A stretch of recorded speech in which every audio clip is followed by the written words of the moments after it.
선생님, 제 딸을 살려주세요.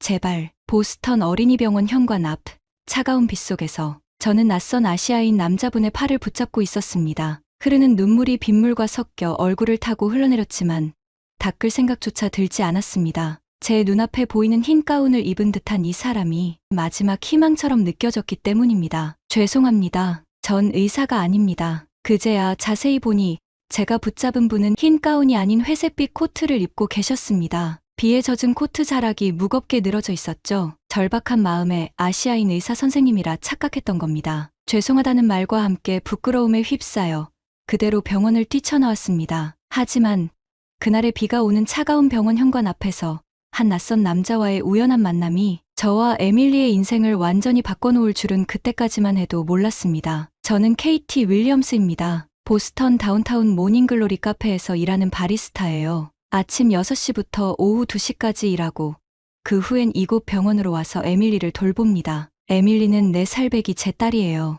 에밀리의 병은 척수성 근위축증이라고 합니다. 아이의 근육이 점점 약해지는 희귀 유전병이죠. 처음에는 단순히 걸음이 늦는다고만 생각했습니다. 하지만 자주 넘어지고 계단을 오르기 힘들어하는 모습이 심상치 않아 보여 병원을 찾았고 그렇게 긴 검사의 여정이 시작되었습니다. 희귀병이라는 진단을 받은 순간부터 모든 것이 달라졌습니다. 보험회사는 새로운 치료법을 실험적이라며 거절했고 기존 치료법도 대부분이 본인 부담이었습니다. 한 번 치료받을 때마다 수천 달러가 들었고 매주 받아야 하는 물리치료비까지 더해지면서 카페 월급으로는 감당하기 힘든 금액이 되어갔습니다. 밤새 울던 에밀리를 안고 있으면 제 가슴도 함께 아팠습니다. 점점 걷기 힘들어하는 아이를 보며 어떻게든 돈을 마련해야 했습니다. 주말에는 다른 카페에서 알바를 하고 밤에는 온라인 영어 수업도 했지만 늘어나는 의료비를 따라잡기에는 역부족이었습니다. 오늘도 15층 신경과에서 절망적인 소식을 들었습니다. 에밀리의 상태가 예상보다 빠르게 나빠지고 있다고요. 이대로 가면 곧 휠체어가 필요할 거라고 했습니다. 그 말을 듣는 순간 다리에 힘이 풀렸습니다. 그래서 병원을 나오다 새로 오셨다는 동양인 의사처럼 보이는 분을 붙잡았던 거예요. 에밀리가 아프니 더욱 남편 생각이 났습니다. 에밀리가 태어났을 때 남편인 마이클은 병원 복도를 뛰어다니며 온 세상에 자신이 아빠가 되었다고 외쳤습니다. 금발 곱슬머리에 파란 눈을 가진 우리 딸은 태어나자마자 아빠를 쏙 빼닮았죠. 마이클은 출산 후 일주일 동안 휴가를 내고 매일 밤 에밀리의 기저귀를 갈았습니다. 내 작은 공주님이 불편해하면 안 되지라며 한밤중에도 에밀리가 칭얼대면 먼저 일어나곤 했죠. 보스턴의 한 광고회사에서 크리에이티브 디렉터로 일하던 마이클은 바쁜 와중에도 항상 가족을 우선으로 생각했습니다. 매일 아침 출근 전 에밀리의 이마에 키스하는 것을 잊지 않았고 퇴근할 때면 항상 작은 선물을 들고 왔습니다. 때로는 작은 곰인형, 때로는 예쁜 헤어핀, 혹은 그날 아침 에밀리가 좋아할 것 같은 그림책. 에밀리의 방은 곧 아빠의 사랑이 담긴 선물들로 가득 찼습니다. 특히 주말이면 마이클은 완벽한 아빠였습니다. 보스턴 공용정원에서 오리에게 먹이를 주고 찰스 강변을 따라 산책하고 때로는 뉴잉글랜드 수족관에서 하루를 보내기도 했죠. 마이클은 언제나 카메라를 들고 다니며 에밀리의 모든 순간을 담았습니다. 첫 걸음마, 첫 단어, 첫 웃음. 지금도 그 사진들을 보면 마이클의 따뜻한 시선이 고스란히 느껴집니다. 에밀리가 2살이 되던 해 가을, 변화는 서서히 찾아왔습니다. 처음에는 단순히 피곤해 보인다고 생각했습니다. 평소보다 자주 넘어지고 계단을 오르내리는 것을 힘들어했지만 모든 아이들이 겪는 성장통이라 여겼지요. 하지만 어느 날 에밀리가 좋아하던 공원 미끄럼틀도 오르지 못하고 울음을 터뜨렸을 때 뭔가 잘못되었다는 걸 직감했습니다. 그날은 10월에 비 오는 수요일이었습니다. 오전에 동네 소아과를 다녀온 후 큰 병원에서 정밀 검사를 받아봐야 할 것 같다는 생각이 들었습니다. 마이클에게 전화를 걸었죠. 여보, 에밀리가 많이 아파 보여요. 보스턴 어린이병원에 가봐야 할 것 같아. 지금 바로 갈게. 회의도 취소했어. 20분이면 도착할 거야. 거기서 기다려. 마이클의 다급한 목소리가 아직도 귓가에 생생합니다. 그게 남편의 마지막 목소리가 될 줄은 몰랐습니다. 그날 오후 병원 로비에서 에밀리와 기다리고 있을 때였습니다. 경찰로부터 전화가 왔습니다. 비 오는 고속도로에서 마이클의 차가 미끄러져 중앙분리대를 들이받았다고 병원으로 급하게 오던 중에 사고가 났다는 것입니다. 남편은 현장에서 사망했습니다. 정말 믿기지 않는 일이었습니다. 행복했던 우리에게 왜 이런 일이 일어났을까요? 경찰의 말을 들었던 순간의 기억은 아직도 흐릿합니다. 누군가 달려와 저를 부축했고 에밀리는 간호사 품에 안겨 울고 있었습니다. 하늘이 무너지는 것 같았습니다. 특히 에밀리가 아빠 언제 와? 하고 물을 때마다 가슴이 찢어지는 것 같았습니다. 장례식장에는 마이클의 회사 동료들이 찾아왔습니다. 모두들 마이클이 얼마나 자주 에밀리 이야기를 했는지, 딸을 얼마나 사랑했는지 들려주었습니다. 마이클의 책상에는 에밀리의 사진들로 가득했다고 합니다. 장례식이 끝나고 일주일 후 에밀리는 척수성근이 축증 진단을 받았습니다. 근육이 점차 약화되는 희귀 유전병이라고 했습니다. 의사는 조심스럽게 앞으로의 진행 과정을 설명했지만 저는 제대로 듣지 못했습니다. 머릿속에는 마이클의 얼굴만 맴돌았습니다. 남편이 살아있었다면 얼마나 가슴 아파했을까. 그리고 분명 세상 끝에라도 가서 치료법을 찾아왔을 텐데 말이죠. 마이클의 생명보험금은 얼마 되지 않았습니다. 광고회사의 복리후생도 기대만큼은 아니었지요. 에밀리의 치료비는 눈덩이처럼 불어났고 보험회사는 대부분의 새로운 치료법을 실험적이라며 거절했습니다. 다시 일을 시작할 수밖에 없었습니다. 매일 새벽 5시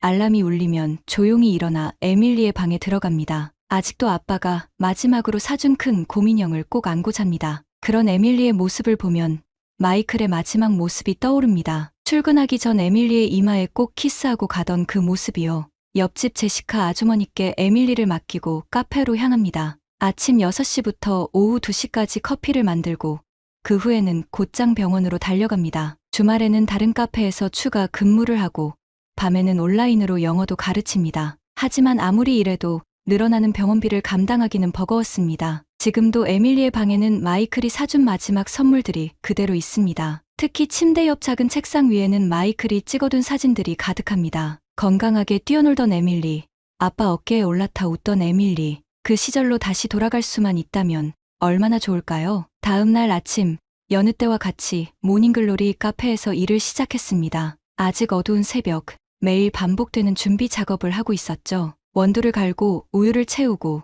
진열장에 각 구운 페이스트리를 놓으며 에밀리 생각을 하고 있었습니다. 아침 7시 첫 손님이 들어오는 종소리와 함께 들려온 목소리에 고개를 들었습니다. 그 순간 숨이 멎는 것 같았습니다. 어제 병원에서 마주쳤던 그 남자였습니다. 회색 코트 대신 단정한 셔츠 차림이었지만 따뜻한 미소는 그대로였습니다. 순간 가슴이 덜컥 내려앉았습니다. 어제 병원에서의 창피한 기억이 떠올랐기 때문입니다. 저는 미안한 마음에 사과를 하며 조심스레 쿠키 한 조각을 내밀었습니다. 그는 제임스 연우라고 자신을 소개했습니다. 하버드 의대에서 연구하는 박사과정 학생이라고 했죠. 한국에서 온 지 6개월. 아직은 미국 생활이 낯설다는 이야기를 조용히 들려주었습니다. 보스턴의 혹독한 겨울과 씨름하는 이야기, 밤늦게까지 이어지는 실험실 생활, 한국과는 다른 연구 환경에 적응하는 과정 등 그의 이야기 속에서 낯선 땅에서 새로운 시작을 하는 이의 고단함이 묻어났습니다. 커피를 내리며 그의 이야기를 듣다 보니 어제의 어색함은 자연스레 녹아내렸습니다. 같은 도시에서 각자의 방식으로 고군분투하는 두 사람의 이야기가 오가는 사이 카페 안은 점점 따뜻해져 갔습니다. 창밖으로는 여전히 차가운 겨울 아침이었지만 간대린 커피 향과 블루베리 쿠키 향이 어우러진 이 공간은 묘하게 포근했습니다. 이야기는 자연스럽게 에밀리에 대한 이야기로 흘러갔습니다. 척수성근이 축증이라는 희귀병에 대해 이야기하면서 연우의 눈빛이 달라지는 것을 보았습니다. 그렇게 우리의 첫 대화는 시작되었습니다. 아직은 서로가 조심스럽고 어색했지만 이상하게도 편안함이 느껴졌습니다. 1시간 가까이 이어진 대화는 마치 오랫동안 기다려온 만남처럼 자연스러웠습니다. 여전히 에밀리의 병에 대한 걱정과 두려움이 가득했지만 처음으로 누군가와 그 무거운 짐을 나눌 수 있을 것 같다는 생각이 들었습니다. 첫 손님들이 들어오기 시작하면서 우리의 대화는 천천히 마무리되었습니다. 연우는 자리에서 일어나며 내일도 이 시간에 오겠다고 했습니다. 그 말에 왠지 모를 안도감이 찾아왔습니다. 그날 이후로 연우는 매일 아침 7시 어김없이 카페를 찾아왔습니다. 연구실에 들어가기 전 이른 아침을 조용한 카페에서 보내는 것이 그의 일상이 되었습니다. 늘 같은 자리, 창가 쪽 테이블에 앉아 아메리카노를 마시며 연구 논문을 보거나 노트북으로 작업을 했습니다. 어느 날 아침, 그는 자신의 이야기를 들려주었습니다. 15살이던 여동생 지원이가 갑자기 다리에 힘이 풀려 걷지 못하게 되었던 날부터 이야기는 시작되었습니다. 처음에는 단순한 피로나 성장통이라고 생각했지만 병원을 전전하며 받은 진단은 충격적이었습니다. 희귀신경근육 질환이었습니다. 의사가 되기로 마음먹은 것은 그때였습니다. 고등학교 시절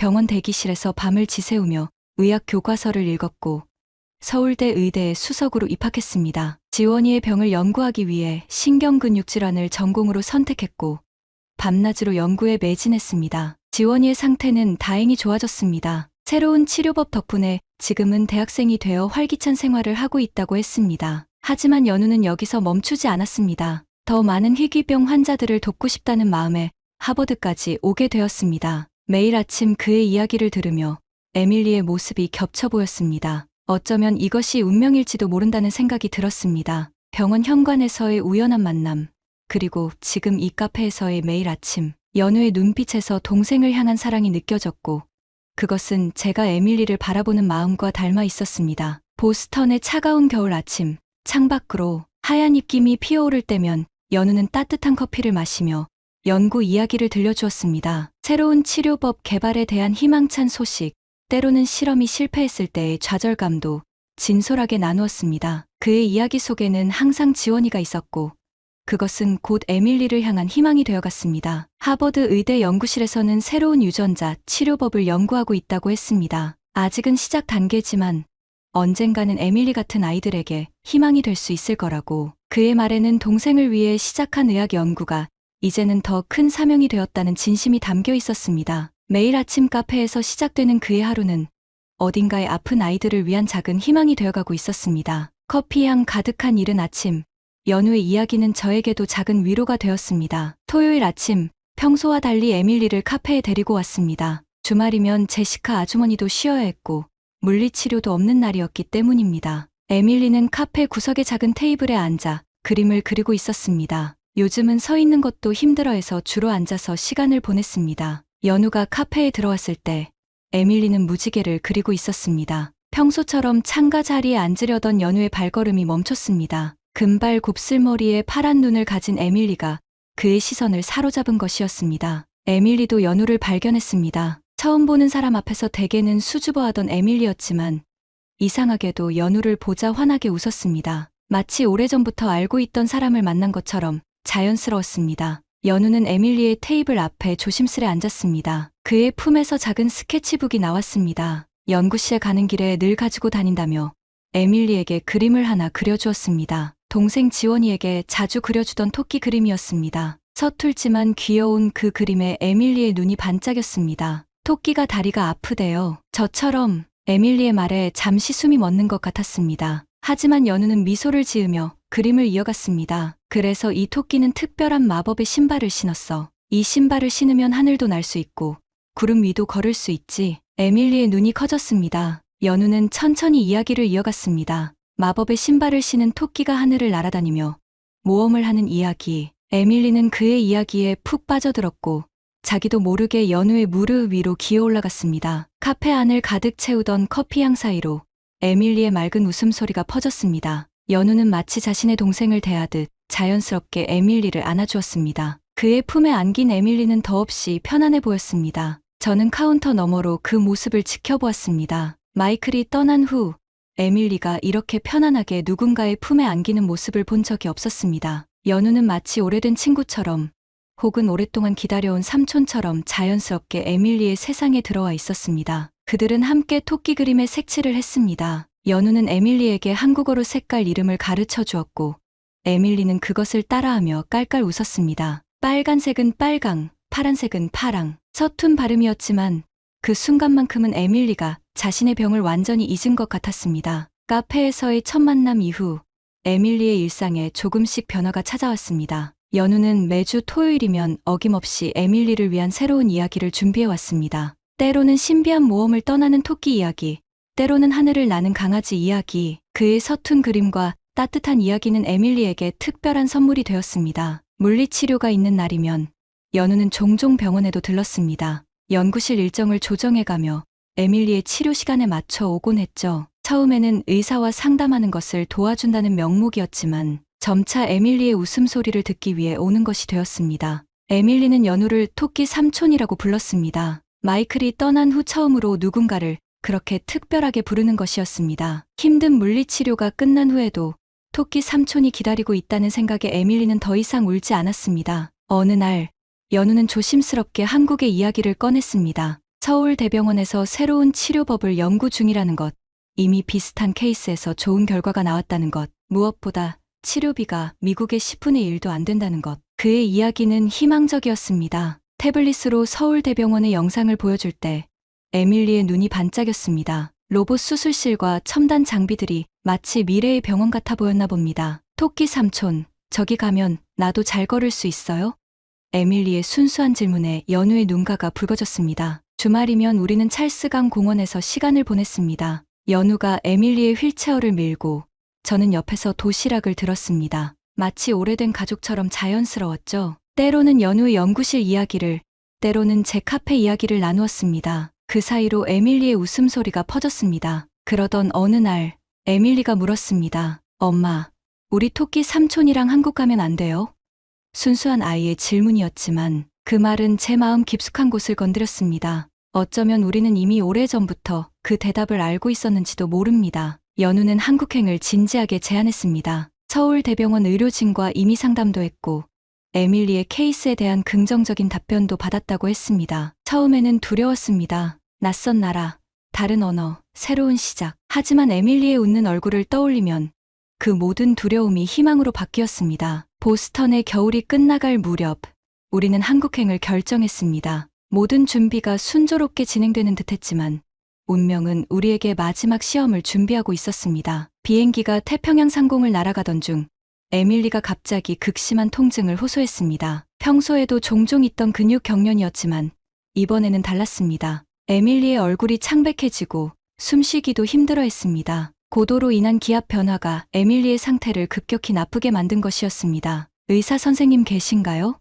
Dr. Need. 승무원의 다급한 방송이 기내에 울려 퍼졌습니다. 연우가 즉시 일어났지만 잠시 망설였습니다. 그는 아직 의사가 아닌 연구원이었기 때문입니다. 하지만 에밀리의 고통스러운 표정을 보며 그는 결심을 했습니다. 제가 하버드 의대 신경근육질환 연구원입니다. 환자의 상태를 알고 있어요. 연우는 기내 의료키트를 확인하고 에밀리에게 필요한 응급처치를 시작했습니다. 다행히 연구실에서 늘 보던 증상이었고 임시방편이지만 통증을 줄여줄 수 있는 방법을 알고 있었습니다. KT, 제 가방에 있는 태블릿을 꺼내주세요. 서울대병원 의료진과 긴급 화상 상담이 필요합니다. 기내 와이파이로 서울대병원 의료진과 연결된 화면에는 에밀리의 주치의가 될 김 교수가 있었습니다. 13시간의 비행 중 7시간이 남은 상황.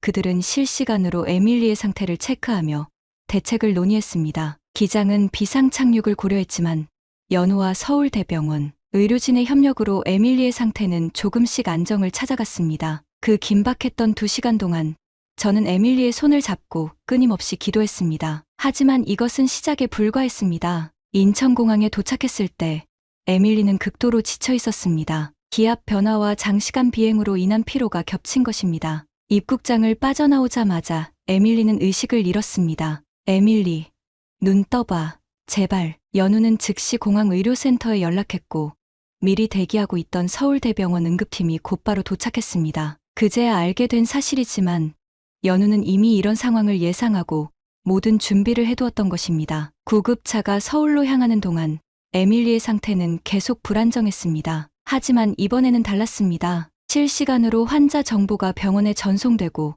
응급실에서는 이미 에밀리의 상태에 맞춘 준비가 시작되고 있었습니다. 서울대병원 응급실에 도착했을 때 저는 놀라움을 금치 못했습니다. 마치 오케스트라 지휘자처럼 의료진들이 완벽한 호흡으로 움직였고 에밀리는 즉시 집중치료실로 이송되었습니다. 걱정 마세요. 에밀리는 이제 안전합니다. 김 교수의 말에 그제야 긴장이 풀렸습니다. 복도 의자에 주저앉아 울고 있는 저를 연우가 조용히 안아주었습니다. 그의 품에서 저는 처음으로 모든 걸 내려놓을 수 있었습니다. 다음 날 아침 에밀리가 눈을 떴을 때 창밖으로는 벚꽃이 흩날리고 있었습니다. 엄마, 여기가 한국이에요? 에밀리의 맑은 목소리가 들리자 밤새 준비하고 있던 의료진들의 얼굴에도 웃음이 번졌습니다. 창가에 서서 벚꽃을 바라보는 에밀리의 모습에서 저는 새로운 희망을 보았습니다. 우리의 도전은 이제 막 시작되었지만 이곳에서는 더 이상 혼자가 아니라는 확신이 들었습니다. 처음 서울대병원에 들어섰을 때 저는 미국의 병원과는 완전히 다른 세상을 보았습니다. 보스턴 어린이병원에서는 한 번의 진료를 위해 23주를 기다려야 했고 MRI나 CT 촬영은 보험 승인을 받는 데만 한 달 이상이 걸렸습니다. 하지만 서울대병원은 달랐습니다. 에밀리의 첫 진료 당일 모든 검사가 하루 안에 이루어졌습니다. 3D 입체 영상 촬영, 유전자 검사, 근전도 검사까지 미국에서는 23개월이 걸릴 검사들이 단 하루 만에 완료되었습니다. 더구나 모든 검사 결과는 실시간으로 태블릿에 전송되어 의료진들이 즉시 확인하고 협진할 수 있었습니다. 특히 놀라웠던 것은 첨단 의료 장비들이었습니다. 3D 바이오 프린팅으로 에밀리의 척추 모형을 제작해 정확한 상태를 파악했고, AI 진단 시스템은 전 세계 의학 논문을 분석해 최적의 치료법을 제시했습니다. 심지어 로봇 보조 재활 치료기는 에밀리의 상태에 맞춰 자동으로 강도를 조절했습니다. 미국의 최신 의료 장비들은 대부분 연구용이거나 극소수의 부유층만 이용할 수 있었습니다. 하지만 서울대병원에서는 이 모든 것이 일반 진료의 일부였습니다. 병원 곳곳을 돌아다니는 물류 로봇들도 인상적이었습니다. 약품과 의료 물품을 자동으로 운반하고 심지어 환자의 식사도 정확한 시간에 배달했습니다. 에밀리는 이 로봇들을 토끼 친구들이라고 부르며 좋아했습니다. 서울대병원 희귀질환센터에서의 첫 상담은 천국과 지옥을 오가는 시간이었습니다. 미국에서는 들어보지 못했던 치료제, 졸겐스마에 대한 이야기였습니다. 단 한 번의 투여로 효과를 볼 수 있는 유전자 치료제라고 했습니다. 하지만 20억 원이라는 천문학적인 비용에 가슴이 무너졌습니다. 혁신적인 치료제, 졸겐스마에 대한 설명을 들으며 처음에는 희망에 부풀었지만 곧 현실의 벽에 부딪혔습니다. 외국인의 경우 건강보험 적용이 어렵습니다. 그 말을 듣는 순간 세상이 무너지는 것 같았습니다. 20억 원, 평생 모아도 만들 수 없는 금액이었습니다. 한국에 왔지만 결국 또다시 막막한 현실 앞에 서게 된 것입니다. 서울대병원 희귀질환센터에서의 상담 후 연우는 평소보다 더 오랫동안 침묵했습니다. 퇴원 후 첫 주말, 우리는 여의도 한강공원에 있었습니다. 에밀리는 벚꽃 아래서 연우가 그려준 토끼, 그림에 색칠을 하고 있었습니다. KT, 할 말이 있어요. 연우의 목소리가 평소보다 진지했습니다. 그는 잠시 한강을 바라보다가 입을 열었습니다. 처음 카페에서 마주쳤을 때부터 이상한 기분이었어요. 매일 아침 일부러 멀리 돌아서 카페에 갔고 퇴근길에도 카페 앞을 지나게 됐죠. 에밀리를 처음 봤을 때는 마치 우리 지원이를 다시 보는 것 같았어요. 잠시 말을 멈춘 연우가 주머니에서 작은 반지를 꺼냈습니다. 단순한 디자인의 은반지였습니다. 이건 제가 첫 논문을 발표하고 받은 상금으로 산 거예요. 언젠가 정말 특별한 순간에 쓰고 싶어서 간직했었죠. KT, 저와 결혼해 주시겠어요? 눈물이 났습니다. 이건 단순한 프로포즈가 아니었습니다. 연우는 제 침묵을 이해한다는 듯 말을 이었습니다. 물론 갑작스러운 제안이에요. 하지만 이건 에밀리의 치료를 위해서만은 아닙니다. 제가 정말 당신과 에밀리와 함께 가족이 되고 싶어서예요. 저도 알고 있었습니다. 매일 아침 카페에서 마주치는 그의 눈빛이 에밀리를 대하는 그의 마음이 진심이라는 것을, 그리고 저 역시 그를 바라보는 제 마음도 사랑으로 가득 차 있었습니다. 벚꽃이 흩날리는 한강공원에서 우리는 새로운 가족이 되기로 했습니다. 이것은 단순히 치료를 위한 선택이 아닌 우리 세 사람의 새로운 시작이었습니다. 하지만 현실은 그리 쉽지만은 않았습니다. 연우가 어머니께 결혼 이야기를 꺼냈던 날, 강남의 한 아파트는 얼음장같이 차가워졌습니다. 연우의 어머니는 20년 전 남편을 잃고 혼자서 두 아이를 키워오신 분이었습니다. 온갖 고생을 하며 아들을 하버드까지 보냈는데 갑자기 들려온 외국인 며느리와 아픈 아이의 소식은 충격이었을 것입니다. 내가 미쳤구나. 지금 내 앞길이 얼마나 창창한데 아픈 아이까지 떠맡겠다는 거니?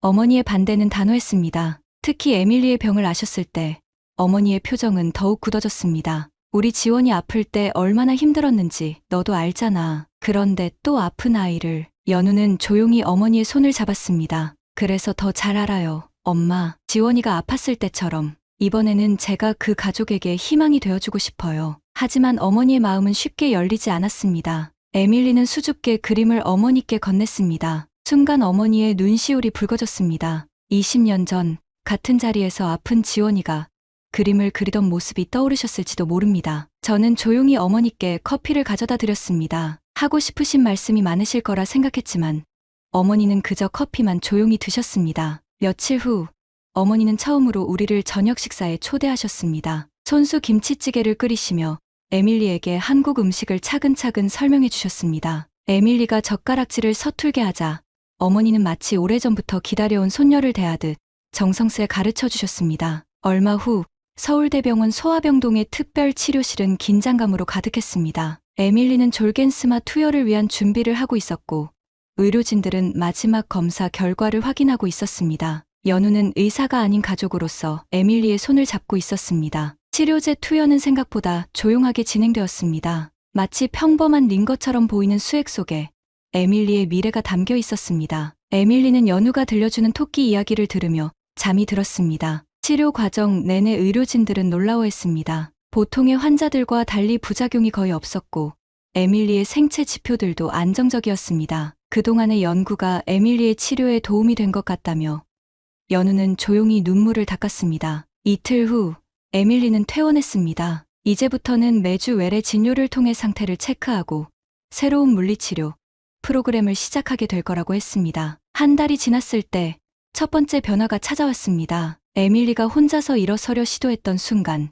병원 재활치료실 모두가 숨을 죽이고 바라보았습니다. 비록 몇 초간이었지만 에밀리는 처음으로 자신의 다리로 섰습니다. 물리치료사 선생님의 말씀으로는 이런 빠른 반응은 매우 이례적이라고 했습니다. 보통 몇 달은 걸리는 과정인데 에밀리의 경우는 특별했습니다. 아마도 에밀리의 의지가 큰 것 같아요. 가족들의 사랑도 큰 힘이 되고 있고요. 매일 밤 에밀리는 내일 있을 물리치료를 기대하며 잠들었습니다. 연우는 퇴근 후 늦게라도 꼭 에밀리의 운동을 도와주었고 주말이면 온 가족이 병원 재활센터에서 시간을 보냈습니다. 2달이 지났을 때 에밀리는 처음으로 새 걸음을 걸었습니다. 작은 걸음이었지만 우리 모두에게는 기적 같은 순간이었습니다. 그날 저녁 가족 모두가 모여 작은 파티를 열었습니다. 창밖으로 서울의 야경이 빛났습니다. 에밀리의 웃음소리가 집 안에 가득했고 우리는 이제 막 시작된 기적을 함께 지켜보고 있었습니다. 만약 제가 연우 씨를 만나지 않았다면 그리고 한국에 오지 않았다면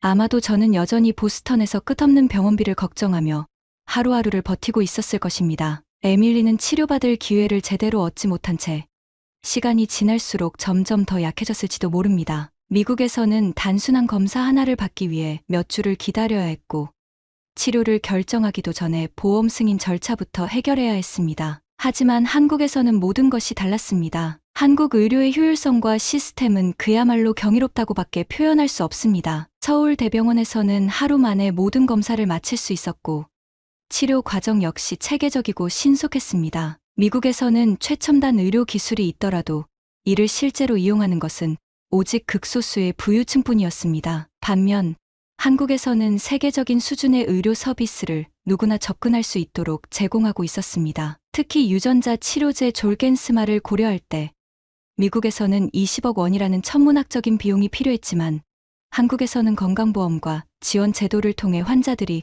보다 실질적인 혜택을 받을 수 있었습니다. 이 차이는 단순한 숫자가 아니라 환자의 생명을 살릴 수 있는 결정적인 요소였습니다. 미국이 첨단 의료 연구에서 앞서 있다면 한국은 그 기술을 실제 환자 치료에 적용하는데 세계 최고였습니다. 한국 의료진의 협업 시스템, 신속한 검사와 치료, 환자를 중심으로 설계된 의료 접근성 등 그 모든 것이 미국과는 비교할 수 없을 만큼 우수했습니다. 한국에서는 환자가 기다리지 않아도 됩니다. 불필요한 행정 절차 때문에 치료가 늦어지는 일이 없습니다. 환자가 필요한 치료를 받아야 한다면 그것이 곧바로 실행됩니다. 만약 제가 연우 씨를 만나지 않았더라면 그리고 한국에 오지 않았다면 이런 기적 같은 일은 일어나지 않았을 것입니다. 오늘도 에밀리는 병원에서 기적 같은 걸음을 내딛고 있습니다. 미국에서는 상상조차 할 수 없던 일이 한국에서는 현실이 되었습니다. 엄마, 나 이제 더 많이 걸을 수 있을 것 같아요. 에밀리의 그 한마디가 모든 것을 설명해 줍니다. 저는 더 이상 두렵지 않습니다. 우리는 더 나아질 것이고 더 많은 희망을 품을 수 있습니다. 한국은 단순한 치료의 장소가 아니라 우리 가족에게 새로운 기회를 준 나라가 되었습니다. 오늘의 사연 어떠셨나요? 오늘은 보스턴의 차가운 겨울 속에서 끝없는 절망을 마주하던 케이티에게 어느 날 연우 씨와의 따뜻한 인연이 찾아와 기적처럼 에밀리에게 새로운 희망의 문을 열어준 내용이었습니다. 저도 에밀리가 더욱 건강하게 자라길 바랄게요. 사연이 마음에 드셨다면 구독과 좋아요를 눌러주세요. 여러분의 관심은 저희에게 큰 힘이 됩니다. 앞으로도 많은 사연을 소개할 수 있기를 바랍니다. 감사합니다.